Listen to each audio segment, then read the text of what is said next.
মুস্তাফিজুর রহমান আইপিএলে দিল্লি ক্যাপিটালসের হয়ে খেলতে যাচ্ছেন, অথচ বাংলাদেশ ক্রিকেট বোর্ড কিছুই জানে না। আইপিএল কর্তৃপক্ষ দিল্লি ক্যাপিটালস তারা এটা অফিসিয়ালি ঘোষণা দিয়ে দিচ্ছেন, অথচ মুস্তাফিজের এনওসির ব্যাপারে বিসিবির কাছে কেউ আবেদনই করেনি। এইটা নিয়েই তো আমাদের একটা শোরগোল গেল আগের দিন।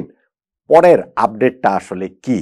মুস্তাফিজ কি আইপিএল খেলতে যাচ্ছেন, নাকি তিনি বাংলাদেশ জাতীয় দলের জার্সিতে সংযুক্ত আরব আমিরাতের বিপক্ষে সিরিজ খেলবেন, এরপরে পাকিস্তানের বিপক্ষে সিরিজে তিনি অ্যাভেলেবেল থাকবেন নাকি থাকবেন না, দুইটা সিরিজের একটা সিরিজ খেলবেন, কোন সিরিজ খেলবেন না, অনেক রকম প্রশ্নের জায়গা কিন্তু রয়েছে। আপডেটটা আসলে কি? বাংলাদেশ ক্রিকেট বোর্ডের তরফ থেকে অফিসিয়ালি কোনো আপডেট জানানো হয়নি, কিন্তু আনঅফিসিয়াল যে কথাটা আমি আপনাদেরকে বলতে পারি সেটা হচ্ছে গিয়ে এনওসির ব্যাপারে এখন বাংলাদেশ ক্রিকেট বোর্ডের সঙ্গে যোগাযোগ করা হয়েছে। মুস্তাফিজ নিজেও সংযুক্ত আরব আমিরাতে বাংলাদেশ জাতীয় দলের সঙ্গে গিয়েছেন, সেইখানে এরই মধ্যে দল প্র্যাকটিস করা শুরুও করেছে। আমরা 17 তারিখ এবং 19 তারিখে দুটো ম্যাচ খেলবো তাদের বিপক্ষে।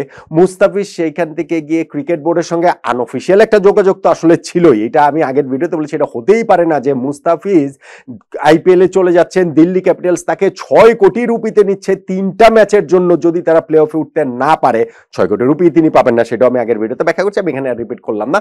কিন্তু এই এত কিছু হয়ে যাচ্ছে, তার মানে অন্যান্য আরো দলগুলো মুস্তাফিজকে পাওয়ার ব্যাপারে আগ্রহী ছিল। এগুলো সবকিছু বাংলাদেশ ক্রিকেট বোর্ডের অগোচরে হয়েছে, তাদের অজান্তে হয়েছে, এটা আসলে হতেই পারে না।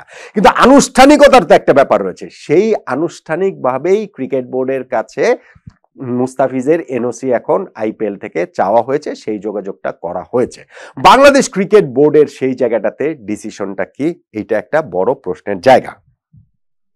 দেখুন শিডিউলটা কিভাবে ক্ল্যাশ করছে। আপনি যদি আগের হিসাব ধরেন তাহলে মুস্তাফিজকে পুরো সিজনের জন্য এনওসি দেওয়া ছিল আইপিএল এর। যদি মুস্তাফিজ নেই, বাংলাদেশের যেই ক্রিকেটারই আইপিএল এর দল পাবেন তিনি পুরো সিজনটা খেলতে পারবেন, এমনটাই বাংলাদেশ ক্রিকেট বোর্ডের এইবারের পলিসিটা ছিল। কিন্তু শুরুতে তো সেটা হয়নি, শুরুতে তো আমাদের কোনো ক্রিকেটার দল পাননি। এখন যখন তিনি দল পেয়েছেন তখন বাংলাদেশের নাকের ডগায় একটা সিরিজ, এর পরপরই আবার আরেকটা সিরিজ হয়েছে আরব আমিরাতের বিপক্ষে, পাকিস্তানের বিপক্ষে।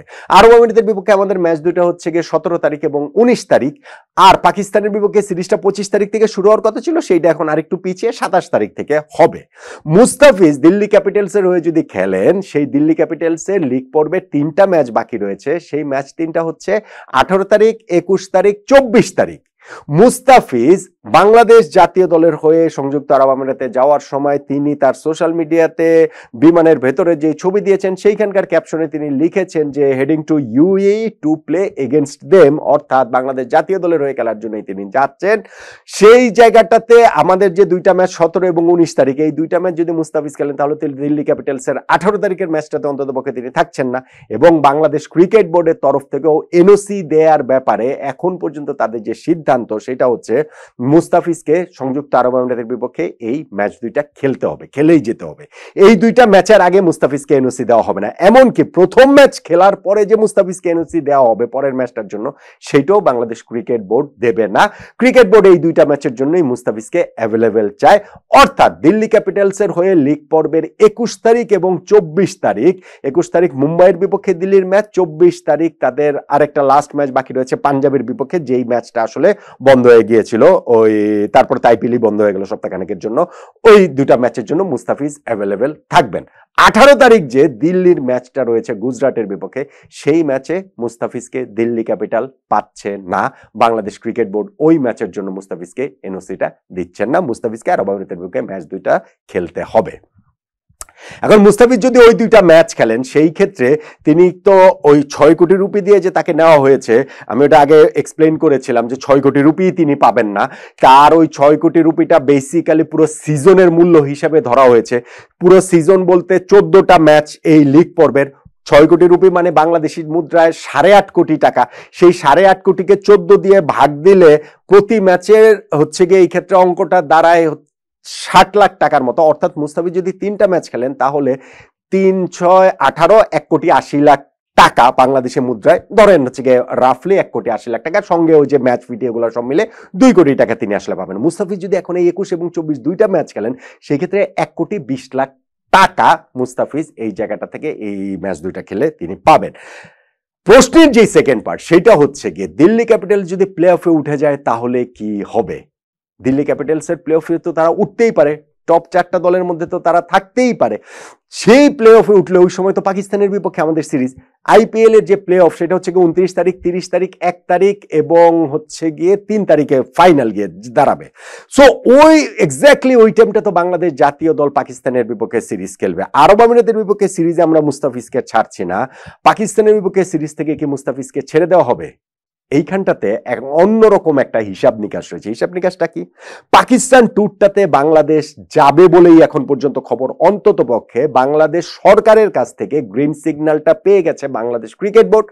বাংলাদেশ সরকার থেকে বলা হয়েছে যে পাকিস্তান ট্যুর করতে এই মুহূর্তে বাংলাদেশের নিরাপত্তাজনিত যেসব ঝুঁকি রয়েছে সেইটা মাথায় রেখে বাংলাদেশ ট্যুর করতে পারে। ট্যুর করার জন্য বাংলাদেশ সরকার সেই সবুজ সংকেতটা বিসিবিকে দিয়ে দিয়েছে।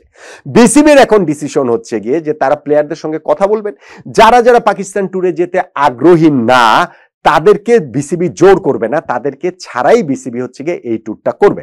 ট্যুর করার মতো প্লেয়ার পাওয়া যাবে। মানে বিষয়টা এরকম না যে বাংলাদেশের 16 জন ক্রিকেটার রয়েছে, সেই 16 জনের 16 জনই বলবেন যে আমরা পাকিস্তান ট্যুর করবে না, এরকম হবার কথা নয়। আমরা অতীতেও দেখেছি যে পাকিস্তান ট্যুরের সময় আমি একবার ওই যে মুশফিকুর রহিম তিনি পাকিস্তান ট্যুর থেকে নিজেকে সরিয়ে নিয়েছিলেন, ট্যুর তো হয়েছে। সো এই জায়গাটাতেও কেউ যদি না যেতে চান তাকে আসলে ওই ফ্রিডমটা বাংলাদেশ ক্রিকেট বোর্ড দেবে। সো মুস্তাফিজের দল দিল্লি ক্যাপিটাল যদি প্লে অফে ওঠে, মুস্তাফিজ যদি ওরকম মনে করেন যে তিনি পাকিস্তান ট্যুরে যাবেন কি যাবেন না এই ডিসিশনটা আগেই দিতে হবে, পাকিস্তান ট্যুরে তিনি যদি না যান তখন তো তিনি ভারতে গিয়ে আইপিএল এর প্লে অফের অংশটাতেও অ্যাভেলেবেল থাকতে পারেন, প্লে অফটাও তিনি খেলতে পারেন।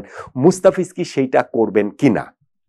আপনাদের আমি একটা জিনিস মনে করিয়ে দিই, বছর কয়েক আগে একবার সাকিব আল হাসান এবং মুস্তাফিজুর রহমানের আইপিএল খেলা নিয়ে ব্যাপক শোরগোল তৈরি হয়েছিল। বাংলাদেশ জাতীয় দলের ওই যে শ্রীলঙ্কার বিপক্ষে টেস্ট সিরিজ বাদ দিয়ে তারা আসলে আইপিএল খেলতে যাবেন এরকম একটা অবস্থা তৈরি হয়েছিল, যেই জায়গাটাতে সাকিব অনেক ভোকাল ছিলেন, যেই কারণে সাকিব অনেক বেশি হচ্ছে গিয়ে এই বিষয়টাকে এই যে দেশ নাকি ফ্র্যাঞ্চাইজি ক্রিকেট এরকম একটা অবস্থার মধ্যে পড়ে গিয়েছিলেন। মুস্তাফিজের ওই সময় স্ট্যান্ডটা আপনি একটু মনে করে দেখুন। মুস্তাফিজ ওই সময় বলেছিলেন যে বাংলাদেশ ক্রিকেটের উপরে আমার কাছে কিছু নাই, ক্রিকেট বোর্ডের যে সিদ্ধান্ত সেটাই আমি মেনে নেব, আমাদের ক্রিকেটটাকেই আমরা আসলে ন্যাশনাল টিমের জিনিসটাকে প্রায়োরিটি দেব।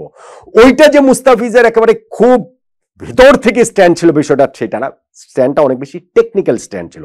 এখন মুস্তাফিজ ওই টেকনিক্যালি যদি পাকিস্তান ট্যুর থেকে নিজেকে পুল অফ করেন যে না আমি পাকিস্তান ট্যুরে যাব না নিরাপত্তাজনিত কারণে, তিনি সেটা করতেই পারেন। তার পক্ষে সেটা করাটাই খুবই যৌক্তিক, খুবই লজিক্যাল, আমি যদি সবকিছু মিলিয়ে মুস্তাফিজকে ব্যাখ্যা করি। কিন্তু প্রবলেমটা হচ্ছে এই নিরাপত্তাজনিত কারণে, যুদ্ধ পরিস্থিতির কারণে পাকিস্তান ট্যুরে যদি মুস্তাফিজ না যান সীমান্তের ওই পারের পাকিস্তানে, তাহলে সীমান্তের এই পারের ভারতে গিয়ে মুস্তাফিজ আইপিএলটা খেলবেন কিভাবে? মুস্তাফিজের আইপিএল খেলাতেও তো ওই একই রকম ঝুঁকি কাগজে কলমে টেকনিক্যালি থাকার কথা।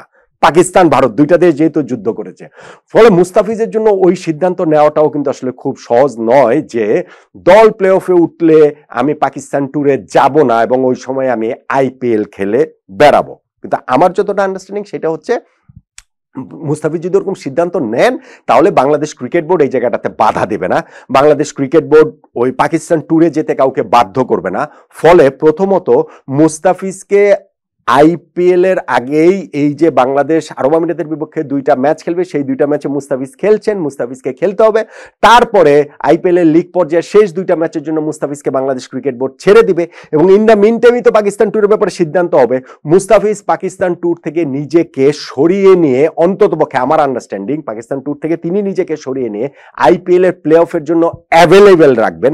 তারপরে দেশের মানুষের সেন্টিমেন্ট, এইটা ভাই সোশ্যাল মিডিয়া সব মিলে দেশের মানুষের সেন্টিমেন্টটা কি, মুস্তাফিজ প্লে অফ আইপিএল এ খেলতে গেলে সেইটা কি সেন্টিমেন্টটা তার পক্ষে যাচ্ছে না বিপক্ষে যাচ্ছে, সেইটা দেখে মুস্তাফিজ সেই সিদ্ধান্তটা নেবেন বলেই আমার কাছে মনে হচ্ছে।